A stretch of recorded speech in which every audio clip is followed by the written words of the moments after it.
Welcome back everybody, and thank you for joining me on another adventure. So today I've decided to trek out to the Pinnacles, which is about a 2.5 hour drive north of the Perth metro area.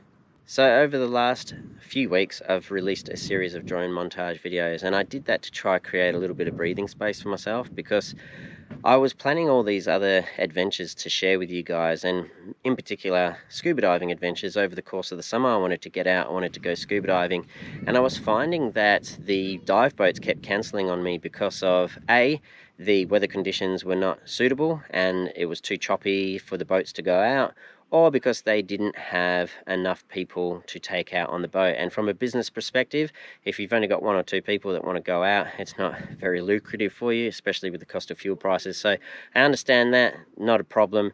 I just had to try find another way to bring content to you guys. So recently I went to Boston Jetty to do a scuba dive there. If you haven't had a chance to check that out, please have a look through my video library and you'll probably see that I've already posted that video. And today I'm out at the Pinnacles. So I'm going to take you for a little bit of a walk around the Pinnacles. I'm going to show you some of the different limestone formations, tell you a little bit about the history of the place. I'm not a geologist, so most of the information I have learned was from the small museum that they have on site. But alternatively, when you first pay for your vehicle to enter into the park, you can pick up one of these little brochures, and there's a lot of information in here which is really useful.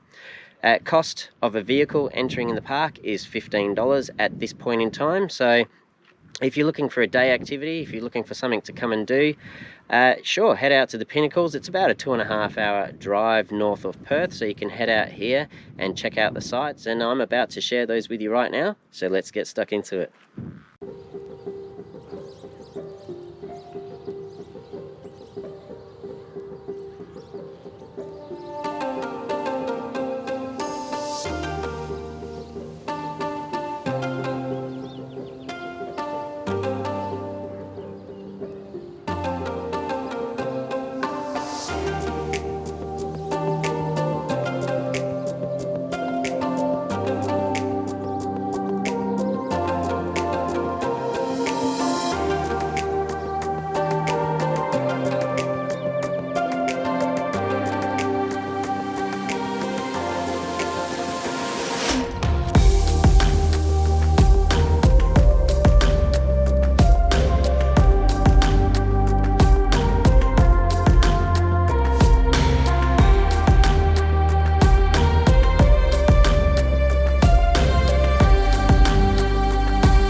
From a geological perspective, the Pinnacles are actually quite young, and geologists are only just starting to unravel the mysteries of this place. In fact, some scientists have even said that this place is a bit of an enigma because they don't actually know how the Pinnacles were formed, but there are a few theories. One working theory that geologists have is that thousands upon thousands of years ago, this whole area used to be covered in forest.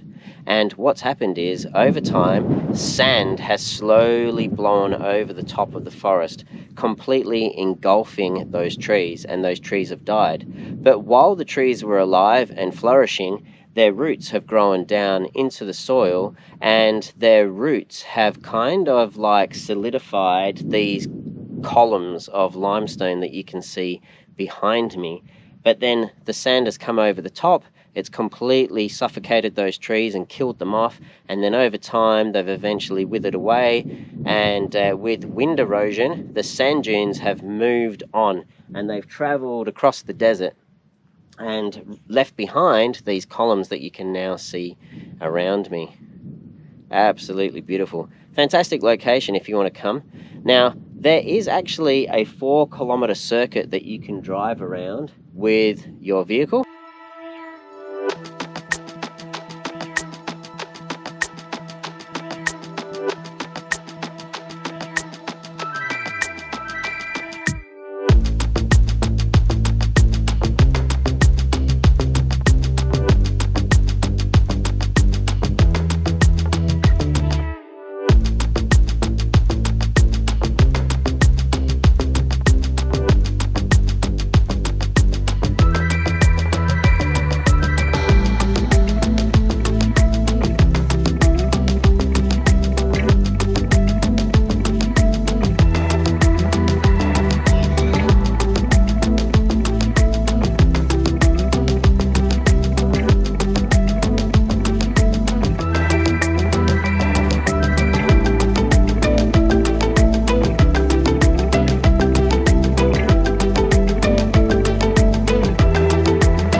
you can walk. There's walking trails and there's lookout towers and things like that. So I'm going to actually take you to a few of those lookout towers now.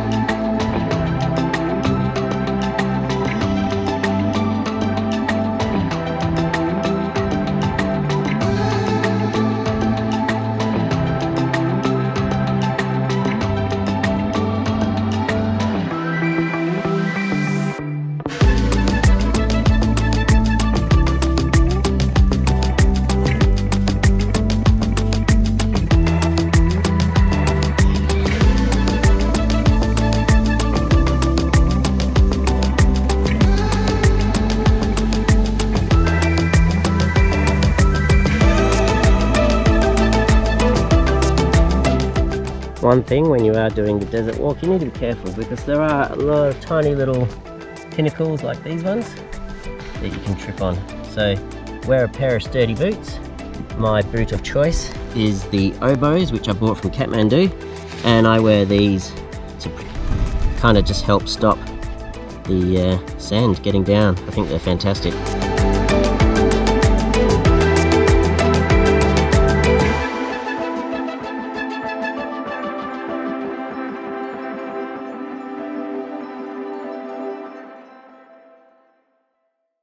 So there is also a variety of wildlife to see down here. If you are fortunate enough, you can see emus, kangaroos and bandicoots.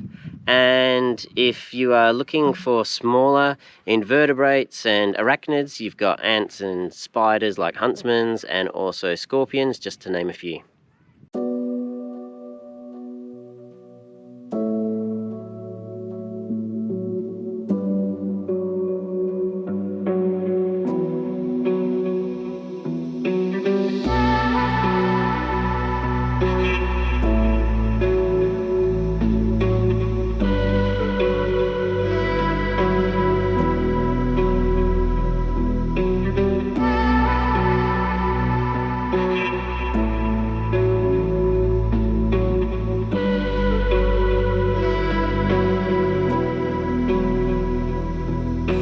So some of the pinnacles are around 3 meters tall, and the tallest one here I believe is about 3.5 meters tall, but this particular one's probably about 3 meters. Pretty awesome.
So in closing, I just want to thank everybody for joining me on this adventure and finish off by showing you all this large structure.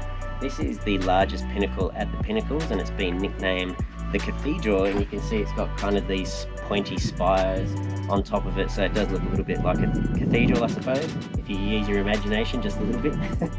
So yeah, thanks everybody for joining me. I hope you enjoyed this episode, and I'll see you all next time.